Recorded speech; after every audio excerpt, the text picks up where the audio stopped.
économique et financière de la CEMAC la charge d'assurer le suivi des mesures prises et de rendre compte régulièrement de leur exécution.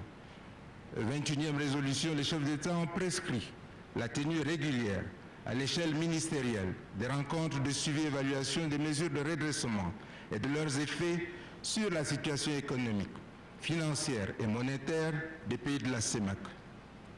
Au terme de leurs travaux, au terme des travaux ayant sanctionné le sommet extraordinaire, les chefs d'État ont salué la participation à ce sommet des invités spéciaux, Madame Christine Lagarde, directrice générale du Fonds monétaire international, Monsieur Michel Sapin, ministre de l'économie et des finances de la République française, Monsieur Pierre Moussa, président de la commission de la CEMAC, Monsieur Lucas Abaganchama, gouverneur de la BEAC.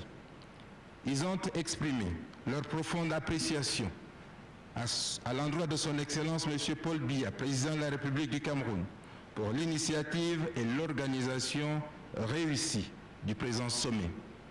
Les travaux du sommet extraordinaire des chefs d'État d'Afrique centrale sur la situation économique et monétaire dans la zone CEMAC se sont déroulés dans une atmosphère de sérénité, de compréhension réciproque et d'entente cordiale.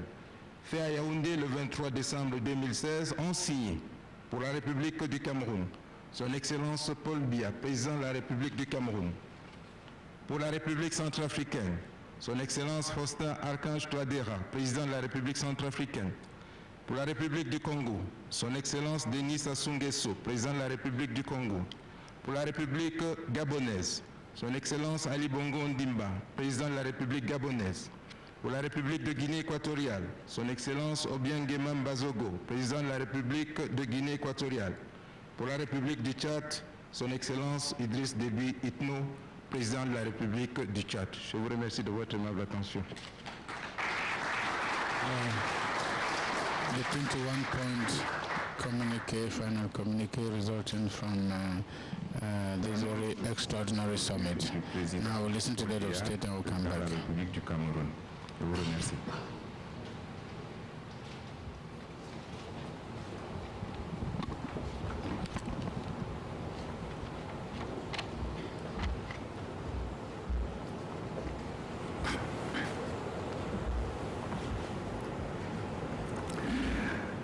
Messieurs les présidents, chers frères, Madame la directrice générale du Fonds monétaire international, Monsieur le ministre de l'économie et des finances de la République française, Mesdames, Messieurs,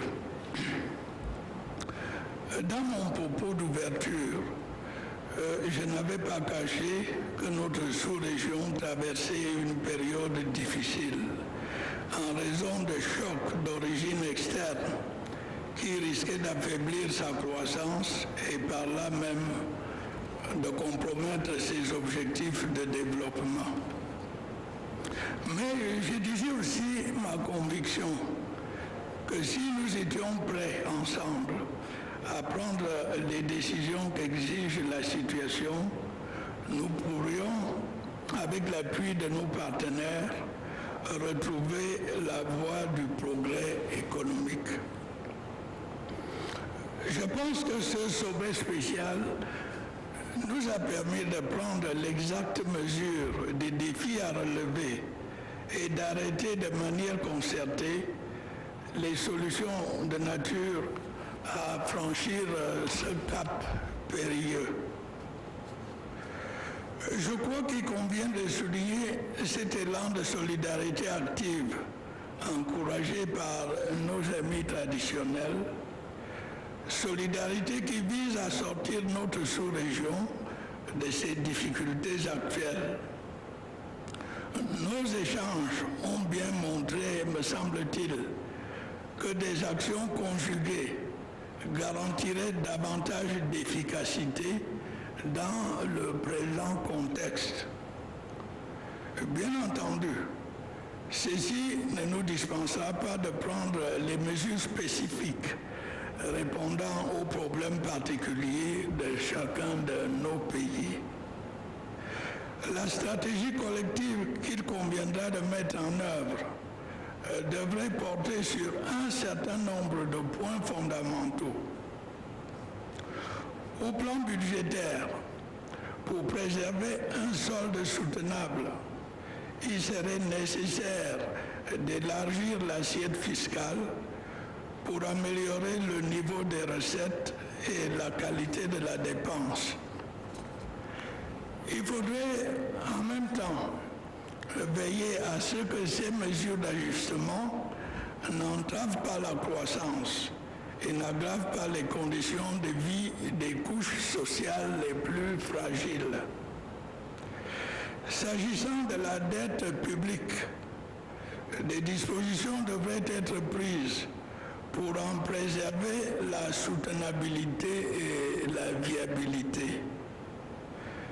Dans le même ordre d'idées, il conviendrait d'obtenir de nos partenaires bilatéraux et multilatéraux une plus grande souplesse en raison de la forte baisse des cours des matières premières. En ce qui concerne notre politique monétaire, notre Banque centrale est venue en appui pour atténuer les chocs budgétaires. Mais d'autres leviers devraient être actionnés pour garantir notre stabilité monétaire menacée par des problèmes de balance de paiement. Le concours du FMI serait sans doute indispensable en coopération avec la France, notre partenaire dans le domaine monétaire. Ai-je besoin d'ajouter que la réussite de cette stratégie est aussi fonction de l'accélération de l'intégration de notre sous-région, au sein de notre sous-région, de la diversification de notre économie et de l'amélioration du climat des affaires dans nos différents pays. Messieurs les présidents, chers frères, Madame la directrice générale du Fonds monétaire international, Monsieur le ministre de l'économie et des finances de la République française, je crois fermement à la communauté de destin qui nous rassemble au sein de notre sous-région. C'est la raison pour laquelle je pense qu'individuellement et collectivement, nous devons faire, en coopération avec nos partenaires, tous les efforts nécessaires pour lui donner les meilleures chances de renouer avec la croissance. C'est l'intérêt de tous et de chacun. Je vous remercie de votre attention. So you've heard it all there. We've had two important speeches made here. The one a communique, the other one a closing speech by the President of the Republic. Final